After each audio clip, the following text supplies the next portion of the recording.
Hi guys, welcome to the John Freitag channel. This channel is all about stuff I like doing, and what I like to do today is work on this old Cadillac. Let's take a look. Okay, so I've been working on this thing and working on it. This is another day. Seems like there's progress being made, which is a great thing. Now, I've got her sanded down all pretty silky, and I think I got this to the point where I'm okay with it. I'm gonna wind up priming a few spots first, and then I'm gonna paint the roof black. The car is humongous, and that, you know what, believe it or not, that costs extra time. Just because there's more area everywhere to sand and work on and find flaws. And I've got my skirts over here. Now I kind of painted myself into a corner a little bit, not to make too much of a joke out of it, but I've got to do both sides of these, and as a result, that means I got to paint the one side, and then after that dries, paint the other side. So I think what I'm going to do is I'm going to prime the inside of this now. I'll get it all ready, and I'll prime the other side, and then when I do the black on the roof, the insides of these are going to wind up being black too, just because I'll have the paint out, and that's how I'll do it. I'm going to prime this with some of that epoxy primer so it's sealed. I did a pretty decent job. I think I got the rust treated nice and got her cleaned up pretty good and scuffed. So that's what I'm going to hit that with. I got to hit the trunk lid, and I got to hit back there with the primer surfacer. Since the only thing I'm painting with the epoxy primer is the skirts, I'm going to make the smallest quantity, and it's a 2-to-1. So I got my 2 here, my 1 here. I'm going to go down to 1. I'm just going to make a little dab of it. Okay, so I need my mix stick. Go right down to the bottom, and sure enough, there's a little bit of chunk down at the bottom. And I got to get that mixed up in. Oh man, I ought to almost put it in the shaker, huh? You know what? I'm gonna. Let's see what 3 minutes in the shaker did. Tell you what, no thicker stuff left at the bottom anymore. Man, I think I like that shaker. That really works. Wow. I got to remember my line. It's right here. I'm going with the number 1 line because I'm a cheapskate. Let's dump a little bit of the stuff in there, right up to the number 1 line. So we get our proportions proper. That's it. Looking good. Perfect. Now, to get my hardener up to the number 1 line, which isn't going to take much. Well, it should take half as much.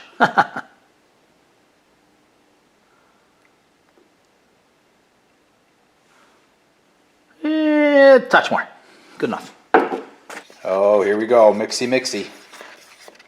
Hopefully it's thin enough and I don't have to add reducer, but I think it's gonna be. Boy, I shouldn't make much though. I might regret that move, but we'll see. Get it in the gun, and then put on my PPE. Yeah, we don't want to miss the PPE. Okay, I got my mask on. I got a coat on too to keep my arms covered. I don't know how good you can hear me, but yeah. Well, let's dump this into the gun. Looks like it's a pretty good mix. Looks the way it streams off the stick, I'll be able to spray it. I took a little reducer and I adjusted the gun. I closed the fan down and limited the volume, and I turned the air pressure down to 40. I don't know, I think that should be good. We'll see.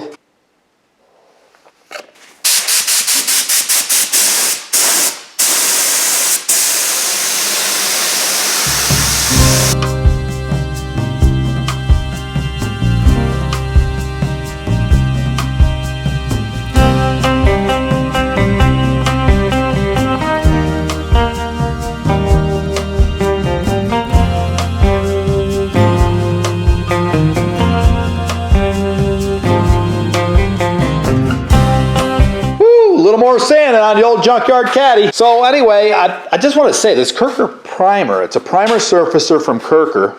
This stuff right here, Kirker Perfect Prime. Yeah, I like it. I like it a lot. This really works good. It goes on good, heavy, and it really sands out nice. I'm finding 220 is a good initial sand, and then I'm going to finish up with 320 grit before I put on this acrylic enamel paint. I just put 2 coats on this, so that, and it is really sanding up nice. It doesn't clog the paper bad, it just keeps sanding, and it really is working good, I gotta say. And I'm not getting any from Kirker, obviously. It's just, I just wanted to share that. Okay, so I sanded this all out with 220 grit, and I took the vacuum cleaner, started sucking it clean, because I don't want to just try to sand over all that stuff. Mostly it's funny because you put this primer on, you put it on thick, and then you sand it all off if you can. Just leave the color there and leave all the scratches and digs and everything filled in. Well guys, looks like I think finally, well, I mean I really hope, I'm ready to paint this roof. We're gonna paint it jet black in acrylic enamel. It's like a fleet paint, the stuff I got from Napa. We'll see how it goes, acrylic enamel. It's really a Martin Senior paint. It's the PCC, which is Premium Commercial Coatings. And I got a gallon of the PCC 135B. I don't know if the B means black or what. But anyway, the mix on this stuff, this paint's pretty thin already, but the mix on it is 8 parts paint, 2 parts reducer, and then 1 part of hardener. This stuff right here, which I happen to have some left over. I'm gonna use it. Yeah, I know. It's got a 2-month shelf life, blah, blah, blah. Anyway, so let's mix this stuff up and hopefully I don't make a big mess. I'm always worried about spilling paint. I don't know why, but you know, these gallons are a little spooky. So here we go. And that's why, because I'm spilling it all over the place. Urgh. I hate wasting, you know? That is a waste. Plus it's leaving a mess everywhere. What did I get up to? I'm almost up to my 4 line. Wow, what a mess. I got paint on my hands and everything. Maybe I should have dipped it out. Would that be cleaner? Let me see if I can find a dipper. Boy, do I got a mess on my hands. I know I was gonna make a mess doing this, but I think this is gonna be a little neater than trying to pour the paint. And I'm coming up to my 4 line. I need a little bit more. And I get it right up to that line because I want to mix it as accurately as I can. Okay, good. I'm right there. So this, you can see how drippy this paint is. It's coming off this little cup I'm using here. Okay, so I got that in there. Now I got to go up to this number 2 line to the 4 mark with reducer. Let's see how much of this I can spill all over everything. Here we go.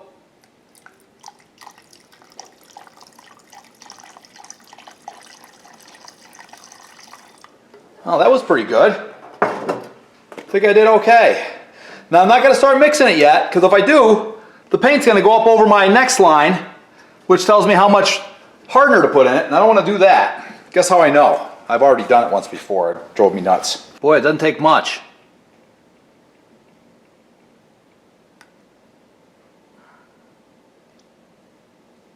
A little extra probably wouldn't hurt, but I'm not gonna. A lot of guys I talk to say that the shine comes from the hardener, but I don't know. They always want you to put extra hardener in. I'm kind of like, nah, I don't think I need to do that. That looks like a pretty good mix. It looks a little thin, but you know what? It's going on a flat roof. I think I'll be okay. And what I'm going to do is put on a pretty light tack coat to start. I'm going to let it pretty much dry. And then I'll put on a heavier second coat and a heavier third coat. So that's what we're going to do. Time to put the PPE on. I squeegeed up the paint I spilled. There really isn't that much. It's just a few drops. But boy, a little goes a long way on this here tabletop.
more paint. I cheesed out, but I'm going all the way up to the 5 mark now because I want to get a couple more coats. I think I could do that if I get up to the 5. I don't know, maybe not.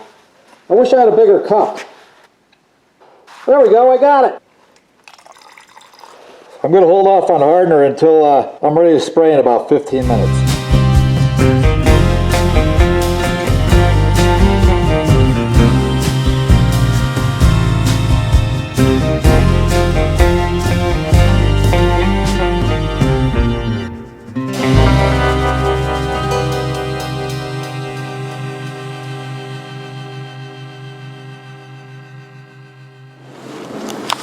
Whew, a little foggy in there. I got 2 coats on everything. I'm gonna give it about 10 minutes and I'm gonna go back in. I'm gonna sit in the Jeep for now. Listen to the radio, relax. Go back in at about 10, 15, I'll give it 15 minutes. I want it to set for quite a while. Maybe I'll even let it wait longer because I don't want any runs, especially where I'm painting flat or some soft spot. So that's what I'm gonna do for now. Now I'll go back in.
Looks like I got some kind of fish eyes, but they're not all the way fish eyes, they're just little dimples. There's one right there, see that dimple? I hate it. Anyway, what I'm gonna do is try to fix it. So I mixed up another half a quart of paint, enough to put another coat on this thing, and I threw some fisheye eliminator in it, and I'm gonna pour it on heavier than hell. And if this don't fix it, cut and buff.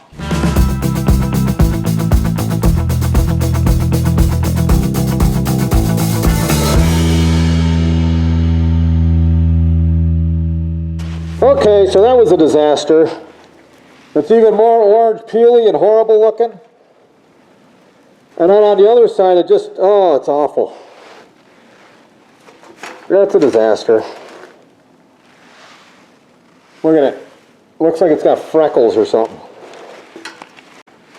Yeah, it's all pocky.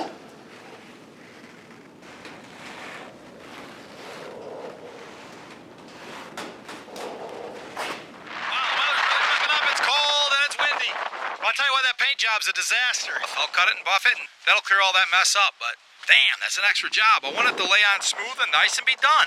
Now I got another day's worth of cutting and buffing, and probably longer than that, but I ain't gonna do that for months, so.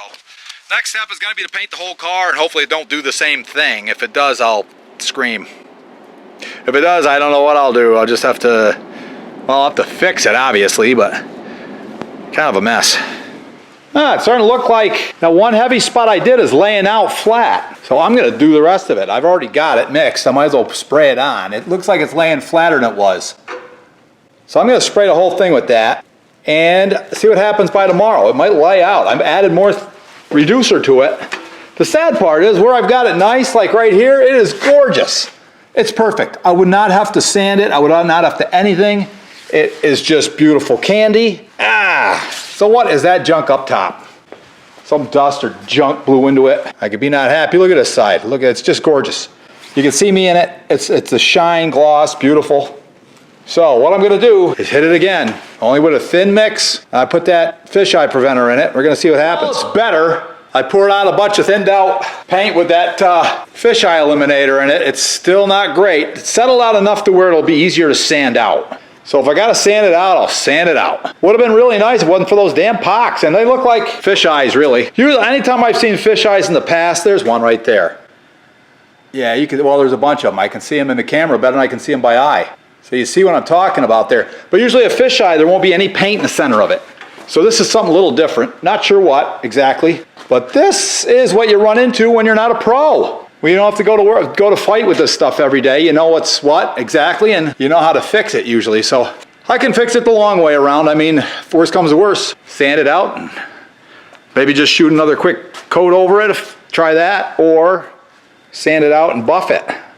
But man, some of it really, I mean, that's just gorgeous right there. It's just really nice, laid on perfect. I brought it right to the edge of running. I do have a little tiny sag over here, but I'm not gonna worry about it. And you know what else? This car's gonna be a nice driver even if I don't fix the roof. We'll see what it looks like maybe when I got the red on it. And maybe then I'll get the buffer out. We'll see. Might have to. Guys, thanks for coming along. John Freitag channel. Like, share, subscribe, all that fun stuff. We'll see you on the next one.